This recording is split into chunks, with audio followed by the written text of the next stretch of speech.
Jasmine, मुझे ढूंढो।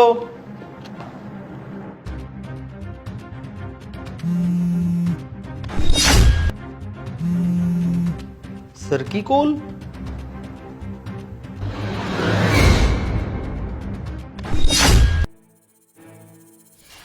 अरे अभिषेक, अभिषेक कहाँ गए तुम?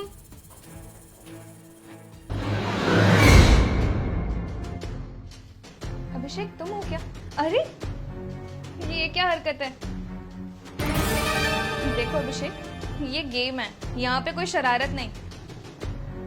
स्टॉप इट यार, तुम क्या कर रहे हो? अरे क्या हो कर रहे हो तुम? पागल हो गए हो क्या? अभिषेक, राजू, ये क्या कर रहे हो तुम? नहीं मालिक, जैसा आप सोच रहे हैं ऐसा कुछ भी नहीं है। मैं तो बस मालकिन की मदद कर रहा था, क्योंकि उनकी आंखों पे पट्टी बंधी है ना, कहीं वो टकरा ना जाए। बस मुझे अच्छे से पता है क्या सही है क्या गलत। और जैसे ही तुझे पता चला कि मालिक यहाँ नहीं है, तू मालकिन को छेड़ने के लिए आ गया। राजू, मुझे तुमसे ही उम्मीद नहीं थी कि तुम ऐसा करोगे। अभिषेक ये तुम क्या कह रहे हो? राजू मेरे भाई जैसा है, और वैसे भी ये हमारे घर पे काम करता है, तो इसका मतलब ये नहीं कि ये मुझ पे गंदी नजर डालेगा। अरे ये तो मेरे गांव का ही है, ये ऐसा क्यों करेगा भला?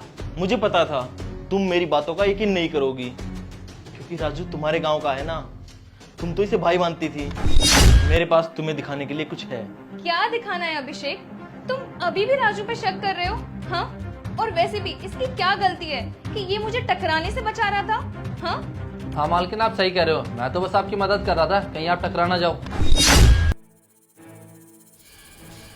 ये देखो, जब मैं वहां से बात करके वापस आ रहा था तो मैंने देखा राजू तुम्हें गंदी नजर से देख रहा था, और तुम्हें पता नहीं कहाँ का टच कर रहा था, और तुम्हें मेरी बातों का यकीन नहीं था ना, तो इसलिए मैंने ये वीडियो बना ली।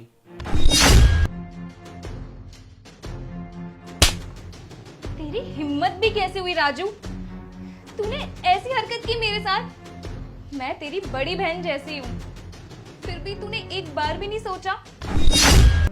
मैंने तुझे अपना छोटा भाई माना था, इसलिए मैंने तुझे अपने घर पे काम दिया, और तू मेरे गांव का था, बेरोजगार था, इसलिए मैंने सोचा कि तेरी मदद कर दूं, लेकिन तूने जिस थाली में खाया उसी थाली में छेद कर दिया। इतना नीच निकलेगा तू, मुझे कभी नहीं पता था। जैस्मीन, तुम किसे समझा रही हो? अगर इसे थोड़ा सा भी एहसान होता तो ये ऐसी हरकत नहीं करता। अरे हमने इसके लिए क्या कुछ नहीं किया, इसने जो मांगा हमने वो ला के दिया, और इसकी तबीयत खराब होती थी, हम कोई भी काम नहीं करवाते थे इससे। तो तब इसकी माँ की तबीयत खराब हुई, मैंने खुद अपनी एफडी तोड़वा के इसकी माँ का इलाज करवाया। राजू, जो तुमने हरकत की है ना, इसके बाद से मेरा तो इंसानियत से विश्वास उठ गया है, और आज के बाद कोई भी किसी मजबूर की मदद नहीं करेगा।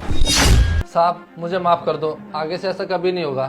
बस राजू, जो तुमने ये घटिया हरकत की है ना, इसकी कोई माफी नहीं है। अब एक काम करो, अपना बोरिया बिस्तर उठाओ और अपने गांव चले जाओ। और हाँ, अगर तुम जैस्मीन के गांव के नहीं होते ना, तो अभी के अभी मैं तुम्हें जेल में डलवा देता।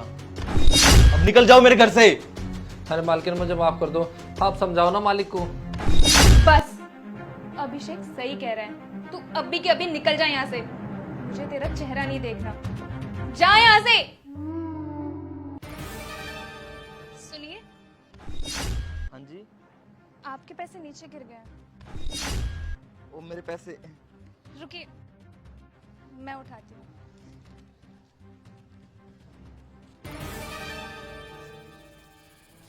ये लीजिए। थैंक यू, आप बहुत ईमानदार हो। मुझे ना बहुत जोर से प्यास लगी है, क्या मैं ये ले सकती हूँ?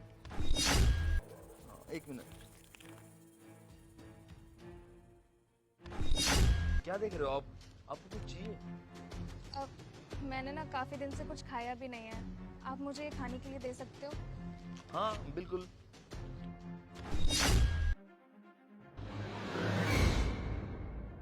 अरे मैडम का सामान। अरे मैडम, मैडम आपका सामान।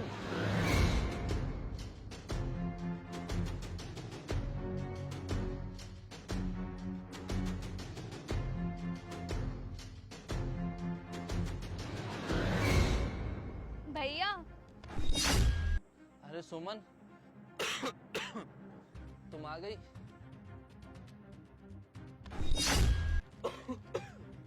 भैया आपकी तबीयत कैसी है? अच्छा सुनो, आज मैं आपके लिए बहुत सारा खाना लेकर आई हूँ, ये लो। अरे वाह सुमन, तुझे पता है मुझे बहुत भूख लगी हुई थी, और वैसे तू ये खाना लेके कहाँ से आई है? अरे आज रास्ते में मुझे एक फौजी मिले, मैंने उन्हें अपनी परेशानी बताई और उन्होंने मुझे खाना दे दिया। बहुत ही नेक दिल के थे वो। ये लो। तूने भी तो कुछ नहीं खाया होगा ना? एक काम कर, पहले तू खा ले फिर मैं खा लूंगा।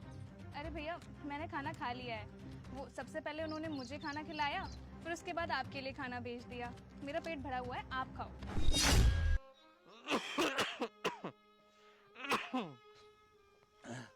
सुमन, मैं ना अपनी बीमारी से बहुत ज़्यादा परेशान हूँ, और मुझे कभी कभी लगता है मैं तुझ पर बहुत बड़ा बोझ हूँ। अगर मैं ठीक होता तो मैं तुझे पढ़ा लिखा के बहुत बड़ा अफसर बनाता, पर मेरी इस बीमारी के कारण मैं तुझे कुछ नहीं बना सका। प्लीज़ मुझे माफ़ कर दे। भैया आप ये कैसी बात कर रहे हो? आपने बचपन से हमेशा मेरा साथ दिया है, तो क्या मेरा फर्ज नहीं बनता कि मैं आज आपका साथ दूं? सिस्टर, भैया रुको, मैं अभी आई।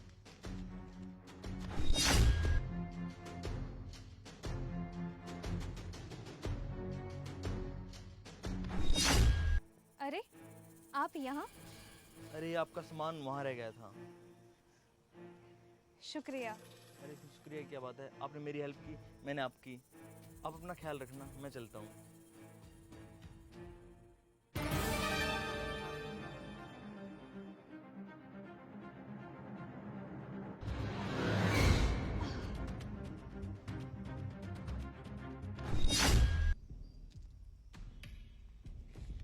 इतने सारे पैसे? सुमन, तेरे पास इतने सारे पैसे कहाँ से आए? भैया मुझे तो ये लगता है कि उन फौजी सर ने दिया है, जिन्होंने हमें ये खाना दिया था।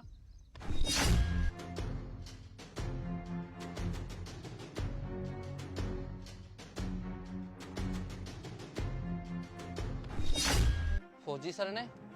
हाँ भैया, आपको पता है आज जब मैं सामान लेने जा रही थी तो मुझे रास्ते में फौजी सर मिले, तो मैंने देखा उनके पैसे नीचे गिरे पड़े हैं, तो मैंने उन्हें पैसे उठा के दिए। तो शायद उन्होंने मेरी ईमानदारी के बदले उन्होंने मुझे अपने पैसे दे दिए। भगवान उन्हें हमेशा खुश रखे भैया। भगवान उस फौजी का भला करे। हमारे देश के फौजी हमारे देश की रक्षा तो करते हैं, और साथ साथ में हम जैसे गरीबों की भी सेवा करते हैं। हाँ भैया, अब मैं इन पैसों से आपका अस्पताल में अच्छे से इलाज करा पाऊंगी। हाँ सुमन, तुम बिल्कुल ठीक बोल रही हो। इतने पैसों से मैं बिल्कुल ठीक हो जाऊंगा, और तुम्हें पढ़ा लिखा के बहुत बड़ा अफसर बनाऊंगा। भगवान करे उस फौजी के परिवार को और उसको सुखी रखे। लगता है कोमल उठी नहीं है। एक काम करता हूँ, उसे सरप्राइज देता हूँ, उसे अच्छा लगेगा। अजय उठो चलो। ये कैसी आवाज आ रही है? अजय क्यों तंग कर रहे हो? उठ जाओ यार, सुबह हो गई है। ये नहीं उठने वाला। इसका मतलब ये सब चलता है मेरी पीठ पीछे। अब बताता हूँ मैं इसको सरप्राइज क्या होता है। अरे ये आवाज कैसी? ये आवाज कहाँ से आई है? ओह शिट, बैग गिर गया, कहीं उसे पता न चल जाए मैं आ गया हूँ। कहीं अभिषेक तो नहीं आ गए? देख कर आती हूँ।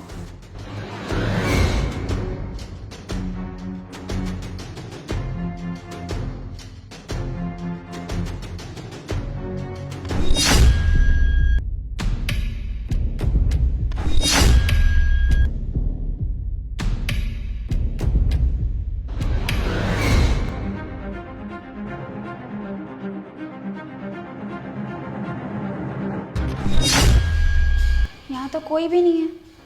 लगता है मुझे ही वहम हुआ होगा। मैं भी ना। नहीं, तुम्हें कोई वहम नहीं हुआ, ये हकीकत है।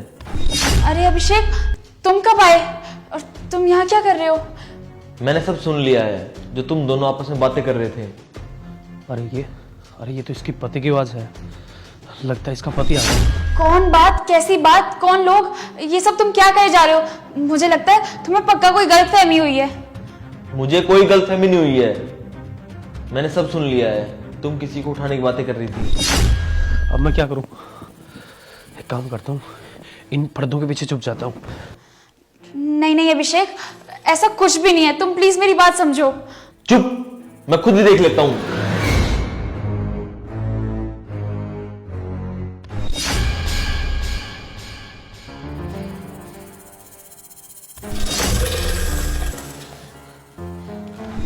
देखा तुमने, मैंने पहले ही कहा था कि यहाँ कोई भी नहीं है मेरे अलावा, लेकिन तुमने मुझ पर बेवजह शक किया। अरे मैं तो अपनी मम्मी से कॉल पर बात कर रही थी यार। सही कहा तुमने, कोई नहीं है यहाँ पे सिर्फ इसके अलावा। कोमल, तुम्हें शर्म आनी चाहिए। तुम एक फौजी की बीवी होके इतनी घटिया हरकत कर सकती हो, मैंने कभी नहीं सोचा था। कोमल, तुम्हें पता है एक फौजी की जिंदगी कितनी संघर्ष भरी होती है। हम बॉर्डर पर रहकर देश की सुरक्षा के बारे में सोचे, ये सोचे हमारा परिवार क्या कर रहा है। कोमल, मैं तुमसे प्यार करता हूँ, इसलिए मैं इतनी दूर से आया, और तुमने तो मुझे सरप्राइज दे दिया यार। और हाँ, तुम भैया मुझसे बहुत बड़ी गलती होगी, मैं आगे से ऐसी गलती कभी नहीं करूंगा। और मुझे पता नहीं था कि इसका पति एक फौजी है। भैया प्लीज मुझे हो सके तो माफ कर दो, आगे से ऐसी गलती कभी नहीं करूंगा।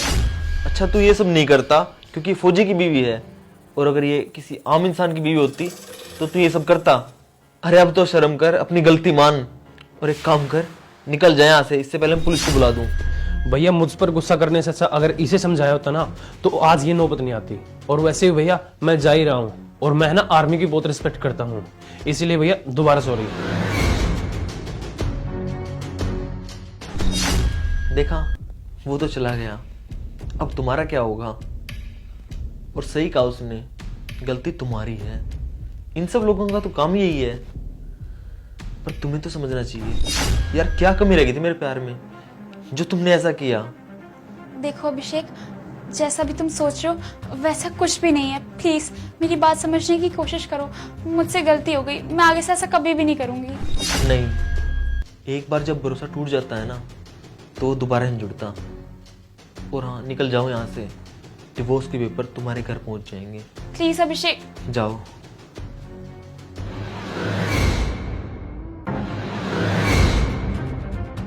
क्या कर रहे हो मैडम ये? ओ हेलो, तुम्हें दिखाई नहीं देता क्या? एक तो शक्ल इतनी बुरी है, ऊपर से आंख से भी अंधे हो गए हो। मैडम, एक तो आप रॉन्ग साइड से आ रहे हो, और ऊपर से आपकी स्पीड भी ज्यादा थी। देखो, तुम ना ज्यादा समझदार मत बनो मेरे आगे, ठीक है? मैडम, मैं तो आपको सही साइड बता रहा हूँ, और आइंदा से ना अपनी साइड चलाना, और थोड़ा ध्यान से। मुझे अच्छे से पता है कि कहाँ से आना है और कहाँ जाना है। देखो मैडम, मुझे ड्यूटी के लिए लेट हो रहा है, और मेरे पास बिल्कुल भी टाइम नहीं है टाइम वेस्ट करने के लिए। रुको तुम, तुम्हें क्या लगता है तुम बहुत चालाक हो? एक तो जबरदस्ती मेरी स्कूटी के आगे आ गए, मैं क्या तुम्हें ऐसे ही जाने दूंगी? अभी बताती हूँ तुम्हें तो। भैया भैया इधर आना जरा, प्लीज हेल्प भैया, जल्दी आओ। क्या हुआ मैडम? अरे क्या बात होगी मैडम? अरे भैया देखना, एक तो जबरदस्ती मेरी स्कूटी के आगे आ गया, ऊपर से मेरी गलती बता रहा है, मेरे साथ बदतमीजी कर रहा है, कह रहा तेरी गलती थी। अरे सर, आपको शर्म नहीं आती? एक फौजी होकर ऐसी घटिया हरकत करते हो। अरे भाई साहब, आपको गलतफहमी हो रही है। मैं तो इस रास्ते से अपनी ड्यूटी के लिए जा रहा था, और ये मैडम आई पीछे से रॉन्ग साइड से, और मुझे टक्कर मार दी, और ऊपर से मेरे पे चिल्ला रही हैं। देखिए भाई साहब, एक तो आप झूठ बोल रहे हैं, और इस लड़की की ना सही अपनी वर्दी की तो लिहाज रखिए। अरे भाई साहब, मेरी कोई गलती नहीं है। आप एक काम कीजिए, वहाँ पे सीसीटीवी कैमरा लगा हुआ है, उसको जाकर चेक करवाइए, आपको पता चल जाएगा किसकी गलती है। ऐसे कैसे सीसीटीवी चेक करवाओ? मैं ना अच्छे से जानती हूँ तुम बहुत चालाक हो। तुम चाहते हो कि ये लोग सीसीटीवी कैमरा चेक करने जाए और तुम यहाँ से भाग जाओ। तुम्हें शर्म नहीं आती? एक तो तुम अपनी वर्दी का गलत फायदा उठा रहे हो, आर्मी में हो, और तुम्हें इतनी भी तमीज नहीं है कि लड़की से कैसे बात करते हैं, सड़क पे कैसे चल रहे हो तुम ऐसे रॉन्ग साइड। एक काम करते हैं, मैं यहीं ठहरता हूँ, तुम सीसीटीवी चेक करके आओ। हाँ प्लीज चेक करो। देखता हूँ ये कहाँ भागेगा। तुम्हें शर्म आनी चाहिए ऐसी हरकत करते हुए। अरे उसे चेक तो करने दो, पता चल जाएगा। अरे माफ कीजिएगा सर, इस लड़के की बातों में आके हमने आपको गलत समझा। मतलब इनकी गलती नहीं थी? नहीं भाई, इनकी कोई गलती नहीं थी। अरे आपको पक्का ना कोई गलतफहमी हुई है, आप प्लीज एक और बार चेक करिए। अरे मैडम, बस आपको क्या ही बोलूं। और मैडम, तुम्हें शर्म आनी चाहिए, एक फौजी पे लड़की छेड़ने का इल्जाम लगा रही हो। तो सर मुझे भी माफ़ कर दीजिए प्लीज़। सॉरी सर, मुझसे भी बहुत बड़ी गलती होगी। इस लड़की की बातों में आके मैंने आप पर और आपकी वर्दी पर गलत इल्जाम लगाया। आप हमारे लिए कितना कुछ करते हो, लेकिन मैं सब भूल गया था। सर प्लीज हो सके तो मुझे माफ कर देना। अरे कोई बात नहीं भाई, तुम्हें गलतफहमी हुई थी। हाँ जी सर, अभी आया सर मैं। हाँ जी sir. I am so sorry sir, मुझसे बहुत बड़ी गलती हो गई। आप प्लीज मुझे माफ कर दीजिए। मुझे सच में नहीं पता था कि आप इतनी अर्जेंटली किसी काम से जा रहे हैं। I am sorry. मैडम आपको पता है, आपकी इस गलती की वजह से एक छोटे से बच्चे की जान जा सकती थी जो हॉस्पिटलाइज है, और मुझे वहाँ पहुँचना अर्जेंट था। मैडम आज अगर ये CCTV कैमरा ना होता ना, तो इन लोगों के सामने मैं एक अपराधी हो जाता, और हर चीज़ को मजाक में नहीं लेना चाहिए। मैडम आपके लिए होगा ज़िंदगी में सब कुछ मजाक, पर हमारे लिए सब कुछ मजाक नहीं है। और आइंदा से ऐसी हरकत मत करना कि अपने ईगो के लिए किसी को भी गलत ठहरा दो। जी सर, मैं बिल्कुल समझ गई हूँ और आगे से मैं कभी भी ऐसी गलती नहीं करूँगी। आई एम वेरी सॉरी, मैंने आपकी वर्दी के ऊपर आपको कितना कुछ बुरा कहा। आगे से कभी ऐसा नहीं होगा। आप मुझे माफ़ कर दीजिए। ठीक है मैडम, आइंदा से ध्यान रखना। अब लेट हो रहा हूँ, चलता हूँ।